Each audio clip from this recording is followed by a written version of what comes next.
नमस्ते, म अनकित। आज विनोद परियारजीको सुबिना नामक कथा लिएर उपस्थित भएको छु। कथा अन्त्यसम्म सुनिदिनु होला।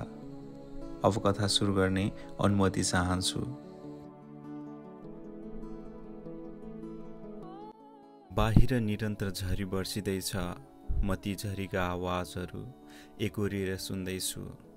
मलाई ती आवाजहरू ज्यादै माफिक लाग्छ। ती आवाजहरूले मलाई यो झरीको आह्वानहरू सुनाउँछन् र ती आह्वानहरूले मलाई अझ झरी प्रेमी बनाएको छ। म दिनभर यही झ्याल नजिकैको कुर्सीमा बसी झरीकै प्रतीक्षामा रहन्छु। मानौ अब म बाँच्नुको एकमात्र सार भनेकै यही झरी हो। मैले यी झरीको प्रत्येक प्रवाहको निम्ति थुप्रै कविताहरू पनि लेखेको छु। म बेला बखत यिनीहरूलाई ती कविताहरू पनि सुनाउँछु। सायद मेरा कविताहरू यिनीहरूलाई मन परेको हुनुपर्छ। त्यसैले त कैयौं दिनहरूदेखि निरन्तर वर्षा भइरहेको छ।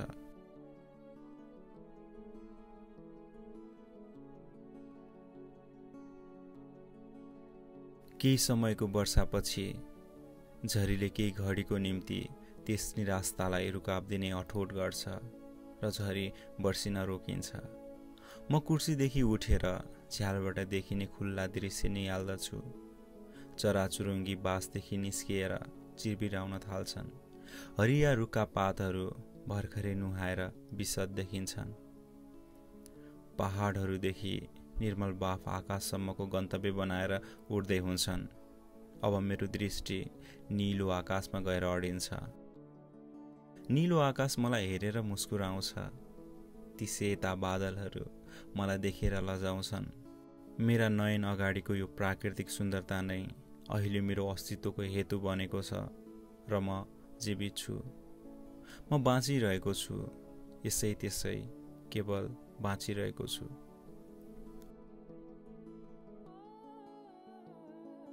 म मेरो सिरानी मुनिबाट चुरुटको बट्टा निकाल्छु र मेरो कोठाभित्रको एक्लोपनमा सामेल हुन खोज्छु, या मेरै आफूभित्रको एक्लोपनमा उसका यादहरूलाई सामेल बनाउन खोज्छु। चुरुटका हरेक सर्कोहरूमा म आनन्दको आभास गर्छु र यी हरेक आभासहरूमा म केवल उसको सम्झनाहरू पाउँछु। म एकोहोरिएर धुवाँ लिँदै र उडाउँदै हुन्छु। आधी धुवाँहरूले मेरो मुटुलाई स्पर्श गर्दै हुन्छन्। बाँकी धुवाँ मेरो कोठाको परिवेशमा मुफत उडिरहन्छन्। ती उडिरहेका धुवाँहरूले भिन्न भिन्न आकृतिहरू कोर्दछन्। म ती आकृतिहरूलाई निहाल्दछु।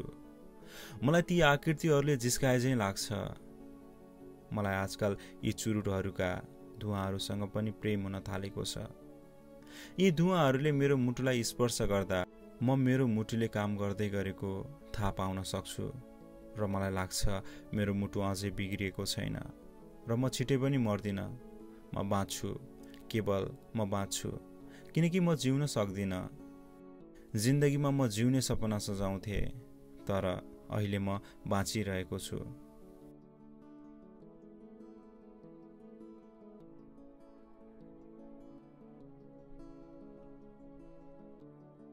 मेरो मोबाइलको रिङटोन बज्यो। मैले हतासिँदै फोन उठाएँ। हेलो सुबिना, भन न। मदन, भेट्न मिल्छ? ऊ बोली। कहाँ भेट्ने? मैले सोधेँ। कल्याण डाँडाको क्याफेमा। सक्दो छिटो है। खुसीले मेरा ओठमा मुस्कानहरू यसरी लरबराउँछन् कि मानौ केही समयपछि म सुबिनाको बेहुला हुँदैछु र ऊ मेरो बेहुली हुँदैछ।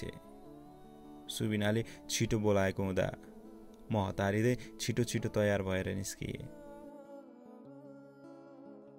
सुबिना मेरो स्कुलदेखिको साथी हो।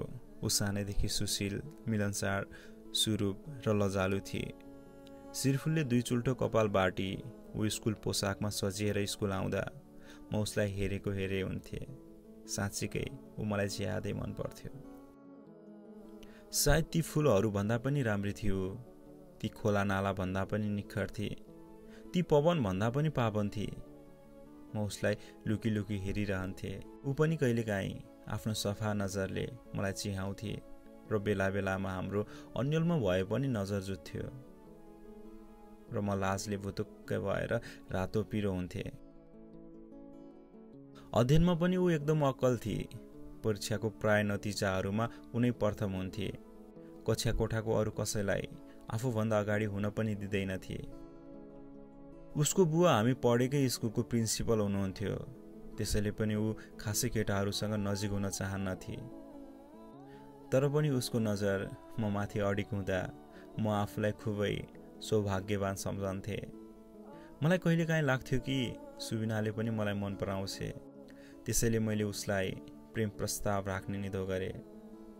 झन्डै 2 वर्षपछि कक्षा 9 को वार्षिक परीक्षा सकेको दिन उसले मेरो प्रेम प्रस्ताव स्वीकार गरी र हामी प्रेम सम्बन्धमा रह्यौं। आज झन्डै 7 वर्ष हुन आँट्यो हामी प्रेम सम्बन्धमा रहेको। यो 7 वर्षको पलहरूभित्र हामीले थुप्रै सम्झनाहरू सँगालेका छौँ, सँगै भएर सुख जिएका छौँ र सँगै भएर दुःख झेलेका छौँ। वास्तवमा म उसलाई मेरा कविताहरू भन्दा पनि धेरै ज्यादा प्रेम गर्छु र ऊ मेरा निम्ति मेरा कथाका पात्रहरू भन्दा पनि लोकप्रिय छ। केही समयको हिँडाइपछि म क्याफे पुगे। ऊ मलाई सधैँ सँगै बस्ने गरेको कुनाको क्याबिनमा कुर्दै थिए। म उसको नजिक पुगे। मलाई देख्नासाथ उसको अनुहार उज्जर देखियो। ऊ मलाई हेर्दै मुस्कुराउन थाली। मैले पनि उसलाई हेरेर देब्रे आँखा झिम्काइदिए र ऊ हाँसी। केही समयमै वेटर दाइ आइपुग्नु भयो र मैले आफ्नो लागि कफी अर्डर गरेँ। उसले केही नखाने भने हामी बीच केही बेर शून्यता छायो। ऊ केही बोलिन, मौन रहे। उसको अनुहारमा निराशाको भावहरू स्पष्ट देखिन्थ्यो। मैले उसलाई मेरो नजरको कापहरूबाट अवलोकन गर्न थाले। उसको ललाम लोचन, मिलेको नाक, नसालु ओठ, लामो शुभ केश, गर्दनको कालो कोठी, सबैले मलाई हेर्दै थिए। उसको आँखा मलाई साह्रै मनपर्छ। अझ मलाई उसले गाजल लगाएको खुबै मनपर्छ। त्यसैले पनि मलाई भेट्न आउँदा अक्सर आँखामा मिलाएर गाजल लगाइ आउँथे। तर ती गाजल उसको आँखामा त्यो दिन भने सजिएको थिएन। केही समयपछि कफी आइपुग्छ। म कफीको पहिलो चुस्की लिँदै उसको मौनतालाई निहाल्न आभास गर्छु। के भयो र? सबै ठिक त छ नि? मैले सोधे। ऊ बोलिन। नबोल्ने भए किन भेट्न बोलाउनु? म रिसाए चाहिँ गरे। ऊ फेरि पनि बोलिन। मैले उसको कपाल केलाउन थाले र उसको देब्रे हातमा मेरो दाहिने हात खपाएर मायाले फेरि सोधे, के भयो भन त? त्यसपछि उसले लामो सास फेरि र मधुरो स्वर निकालेर बोली, बुवाले मास्टरको लागि काठमाडौँ जाने भन्नुभएको छ। सायद पर्सि नै म काठमाडौँ जाँदैछु। मैले मेरो पढाइ सबै यता सक्ने भनेर सोचेको थिएँ, तर बुवाले काठमाडौँ नै जा भन्नुभएको छ। मलाई अचानक उदासीनताको मनोवेग हुन थाल्यो, तर म मुस्कुराउने प्रयास गर्दै थिएँ। के भयो त? राम्रो कुरा त हो। पढाइ जस्तो ठुलो कुरा केही पनि त छैन नि, तिमी जानुपर्छ। तर हामी टाढा हुन्छौँ त। नियास्रो अनुहार बनाउँदै ऊ मलाई हेरिरहे। मैले उसको मन बुझाउन खोजे। काठमाडौँ कति नै टाढा छ र? त्यही नि के तिमी सधैँको लागि जान लागेको हो र? अझ आजकलको जमानामा फोन छ, फेसबुक छ, कुरा भइहाल्छ नि हाम्रो। ऊ हाँस्न खोज्छे, तर उसको आँखामा बेचैनीको सम्वेदहरू स्पष्ट देखिन्थे। ऊ पक्कै पनि खुसी थिएन। मेरा मनमा पनि कहीँ कतै भय उत्पन्न भयो, कतै दूरीले हाम्रो सम्बन्ध टुट्छ कि भनेर। तर म विश्वस्त भएर दाबी गर्न सक्थे उसलाई म आफूभन्दा धेरै विश्वास गर्थे भनेर। निराशको भावले बोल्दै ऊ मेरो काँधमा आफ्नो मन्टो बिसाउँछे। तिमी एकदम मिस हुनेछौ। मलाई समय यहीँ रोकिएको भए हुन्थ्यो भन्ने लागेको थियो, तर केही समयपछि हामी त्यहाँबाट निस्कियौँ। बेलुकीको समय, दक्षिणबाट शीतल बतास बतासिँदै थियो। ती बताससँगै उसका केशहरू उडिरहेका थिए। उड्दै गरेको केही केशले मलाई स्पर्श पनि गरे र मैले ती केशहरूलाई हेरिरहेँ। ऊ ती उडिरहेका केशहरूलाई सिमल्न खोज्दै थिए। अरू बेला त्यही केस बतासँगै बतासीको मन पर्ने उसलाई त्यो दिन भने मन परेको थिएन। सायद मबाट टाढिने कुराले उसको मनोभावना एकदम निराश भएको थियो। त्यसैले मैले उसलाई केही बेर त्यही बस्न अनुरोध गरेँ र हामी चौतारामा तलको एकान्तमा गएर बस्यौँ। त्यहाँबाट बेलुकीको सूर्यास्त ज्यादै राम्रो देखिन्थ्यो। सुबिनालाई सूर्यास्त पनि साह्रै मनपर्छ र हामी त्यही सूर्यास्तबाट उर्जिएका विकिरणहरू हेर्दै थियौँ। मलाई ती किरणहरूले पैदाएका ती रङ्गीन दृश्य पनि रङ्गहीन लाग्दै थियो। सुबिना पनि सूर्यास्तको सुन्दरतामा हराएकी थिए। ऊ यसरी एकमग्न भएर टोलाउँदा ज्यादै माया लाग्दी देखिन्थे। मलाई उसै बखत उसप्रति प्रेम जागेर आयो र मैले मेरो हात उसको कम्मरमा लगेर बिस्तारै राखेँ। सायद मेरो हातको स्पर्श उसलाई महसुस भयो। ऊ मतर्फ फर्केर एकहोरो मलाई हेरिरहे। मैले पनि उसको नयन गहिरिएर हेरेँ र उसलाई मतर्फ खिचेँ। एक्कासी हाम्रा श्वास एकदम उत्तेजित हुन थाल्यो र बिस्तारै मैले मेरो ओठ उसको ओठतर्फ बढाएर चुम्बन गरेँ। उसले मेरो गर्दनमा उसका हातहरूले छुन थाली। मैले उसको केसहरू केलाउन थालेँ। हाम्रा ओठहरू एकअर्काप्रति प्रेम प्रकट गर्दै थिए। म सुबिनाबाट मतर्फ आएको न्यानोपन पनि आभास गर्दै थिएँ। उसको हरेक स्पर्शले मलाई सम्भोग बनाइरहेको थियो र मेरो हात उसको केसदेखि उसकै गर्दन भएर उसको स्तनमा गएर अडियो। सुबिना सुख भोकले उन्मादित हुन थाली र मलाई बेसरी अँगालो हाली। त्यो खामोश सन्ध्यामा हामी बेसुरमै मातिन थाल्यौँ र यसै त्यसै वैंशको उपभोगमा लुप्त भयौँ।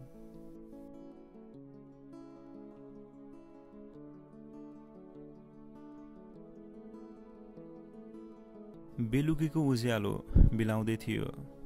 सुबिनाले त्यसपछि घर फर्किन आग्रह गरी र हामी हात समाएर बेलुकीको पर्यावरण निहाल्दै उसको घर जाने गोरेटोमा पाइलाहरू बढायौँ। हामी बोलेनौँ। हामी बीच मुफतमा मौनता छाउँदै थियो, तर हामी बीचको त्यो मौनताले भने अधिक भावहरू बटुलेका थिए। सायद ती भावहरू बोल्न खोज्दै थिए। मनभित्र जेरिएर गाँठो हुन पुगेका ती भावहरू, तर ती भावहरू गाँठो फुक्न पाएनन्। सायद एकदम पसिलो हुँदो हो। यसै त्यसै त्यतै कतै जेरिएर हराए र हामी फगत हिँडिरह्यौँ। केही समयको हिँडाइपछि उसको घर नजिकको मोडमा हामी पुग्यौँ। मलाई मेरा औँलाका कापहरूबाट उसको हातको स्पर्श हट्दै गएको महसुस भयो। उसले त्यही हातले आफ्नो कपाल मिलाई र मलाई बिस्तारै अँगालो हालेर बोली, केही समयको लागि हाम्रो अन्तिम भेट यही हो है? मलाई बस पार्कसम्म छोड्न बुवा जानुहुन्छ। हामी भेट्न मिल्दैन। मैले केवल मुन्टो हल्लाएँ। मसँग बोल्नको निम्ति शब्दहरू थिएनन्। म केही बोलिनँ। मलाई बोल्न मन थिएन। त्यसपछि ऊ केही पनि नबोलिकन उसको घरतर्फ लागि। म एकछिन त्यही एकाग्र भएर टोलाएँ।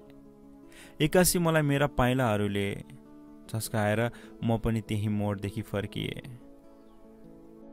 शनिबारको दिन थियो। बिहान 10 बजेको समय। असारको महिना। बादलहरू गड्याङगुडुङ गर्दै गर्जिएको थियो। हावाहुरी तीव्र गतिमा बतासिँदै थिए। म बिहानै धोएको कपडा उठाउन घरको छततिर उक्लिँदै थिएँ। त्यही समयमा नरेन्द्रको फोन आयो। नरेन्द्र मेरो केटा साथी मध्येको एकदमै मिल्ने साथी हो। म र सुबिना प्रेम सम्बन्धमा रहेको कुरा ऊ बाहेक अरू कसैलाई पनि थाहा थिएन।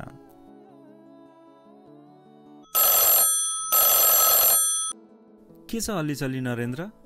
मैले फोन उठाएँ। मदन, ऊ हडबडाए चाहिँ गर्यो र उठुन्चे आवाज निकालेर बोल्न खोज्यो। भन्न यार, के भयो? सबै ठिक त छ नि नरेन्द्र? मैले सोधेँ। सुबिना चढेको बस मुगलिनमा दुर्घटना भएछ। बेस 1745 नम्बरको गाडी। मलाई एक्कासी डरलाग्दा अन्दाजहरूका लौरोले मेरो मस्तिष्कमा लागेको भान भयो। मैले वरिपरि धमिलो मात्र देख्न थालेँ र मेरो शरीर एकदम नजला हुन थाल्यो। मैले केही पनि सोच्नै सकिरहेको थिएन, तर मनमा नै भने अपेक्षाको याचना गर्दै थिए। त्यो एउटा नसोचेको धरापिलो सपना मात्र होस् भनेर, तर त्यो विपना थियो, अवाञ्छित विपना। नरेन्द्र फोनमा बोल्दै थियो। मैले फोन त्यहीँ फ्याँकेर सुबिनाको घरतर्फ दौडिए। मेरो खुट्टाको गति एकदम रफ्तार गतिमा थियो। मेरा हातहरू थर्मराउन थाले। म काँप्दै थिएँ। मुटु बेजोडले धड्किन थाल्यो। आँखा अगाडि सुबिनाकै मोहडा झल्कियो। म रुन पनि सकिरहेको थिएन, केवल म दौडिरहेको थिएँ। बादलहरू नितान्त आवाज निकालिरहेका थिए। सायद त्यो दिन बादलहरू पनि खुसी थिएनन् र त्यही समयमै झरी पनि बर्सियो। मलाई झरीले अँगाले। मलाई लाग्दै थियो यो झरीको प्रत्येक प्रवाहहरू मेरो सुबिना हो र मलाई उसले अँगाल्दैछ। उसलाई केही पनि भएको छैन।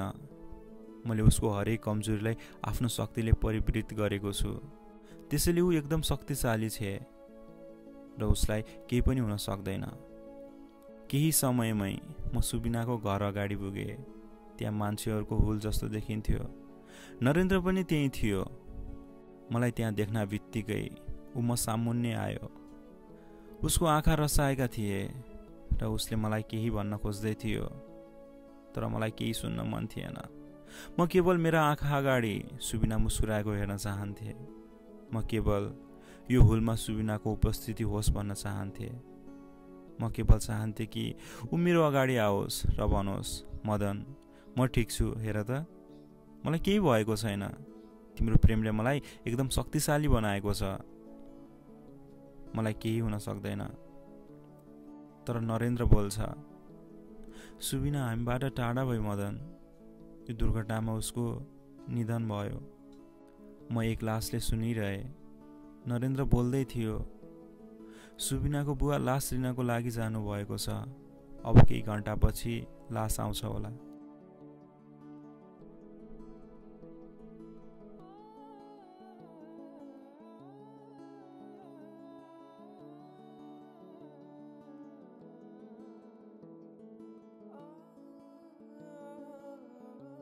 मलाई उसको कुरा सुनेर हाँस्न मन लाग्यो।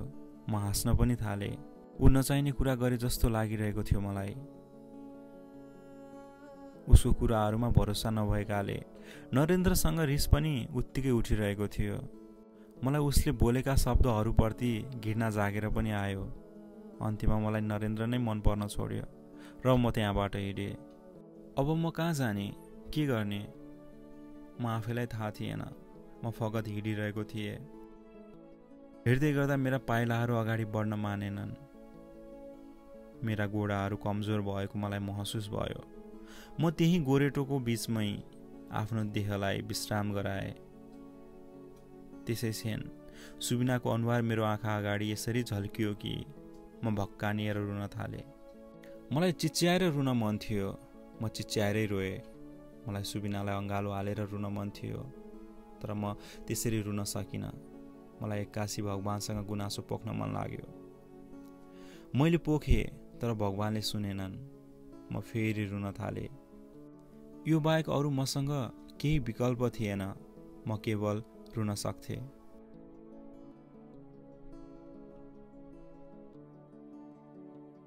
आज झन्डै 3 महिना हुन आँट्यो सुबिनाको प्राणले सास फेर्न बोलेको, र त्यस दिनदेखि म यही कोठाभित्र यसै गुम्सिएको छु। म अब मात्र मृत्युको प्रतीक्षामा छु। मैले खुसी हुन पनि बिर्सिसकेँ। म बाँच्नुको हेतु के हो त्यो पनि मलाई थाहा छैन। म आफूभित्र यसरी हराएको छु कि म आफूले आफूलाई नै भेटाउन सक्दिनँ। यो झरी, बादल, आकाश, चुरुट र यो धुवाँहरू नै यी दिनहरूमा मेरा सहारा बनेका छन्। म दिनभर ओछ्यानबाट मुन्टो तल झुकाएर कोठाको भुइँ हेरिरहन्छु। झ्यालबाट कोठाभित्र बतास बतासिँदा भुइँका कसिङ्गरहरू उड्छन्। म त्यही एकोहोरिएर हेर्छु। ती कसिङ्गर मेरो कोठाभरि उड्न पाउँदा खुसी देखिन्छन्। कोठाको भित्ताहरू पनि मलाई बाहिरी दुनियाँभन्दा कम लाग्दैन। म यसै भित्ताहरू हेरेर भए पनि दिनहरू बिताउँछु। म मेरो गुम्सिएको भावहरू, यही भित्तालाई सुनाउँछु। यिनीहरू केही नबोलिकन मेरा कुराहरू सुनिरहन्छन्। त्यसैले पनि हाम्रो सम्बन्ध आजभोलि गाढा बन्दै गएको छ। म कहिलेकाहीँ सुबिनालाई सपनामा देख्छु। ऊ मलाई सपनामा आएर खुब जिस्काउँछे। उसले कैयौँ पटक हामी हिँडेको गोरेटोहरूसँग सँगै हिँड्न आग्रह गर्छे। यी सपनाका कुराहरूले मलाई विपनामा साह्रै पिरोल्छन्। मेरो मन एकदम भारी भएर पनि आउँछ। म धेरै पटक सपनादेखि बिउजेपछि सुबिनाको सम्झनामा रोएको पनि छु। वास्तवमा म उसलाई ज्यादै सम्झन्छु। मलाई उसँगै हिँडेको ती गोरेटोहरूले बोलाए चाहिँ लाग्छ। ती हाम्रा बेलुकीहरूले मलाई याद गरेको छन् कि भनेर पनि सोध्छु। सुबिना र म बिना कल्याण डाँडाको क्याफे अहिले एकदम सुनसान होला। सायद अब सुबिना मेरो स्मरणदेखि हराउन नि सक्दिन र म हराउन पनि दिदिन। उसको भौतिक शरीर मसँग नभए पनि उसको सम्झनाहरू म भित्र अझै छन्। जब म आँखा चिम्लेर ओछ्यानमा पल्टिन्छु तब मलाई सुबिनाको सम्झनाले छोपे चाहिँ लाग्छ। उसको शरीरको न्यानोपन म भित्र आभास हुन्छ। उसको बोलीको मिठास यही मेरो कोठाभित्र गुन्जिरहेको म सुन्छु अनि मलाई सुबिना मसँगै छे जस्तो लाग्छ। ऊ म भित्र बाँचिरहेको छे र सुबिना म भित्र बाँचिरहने छे।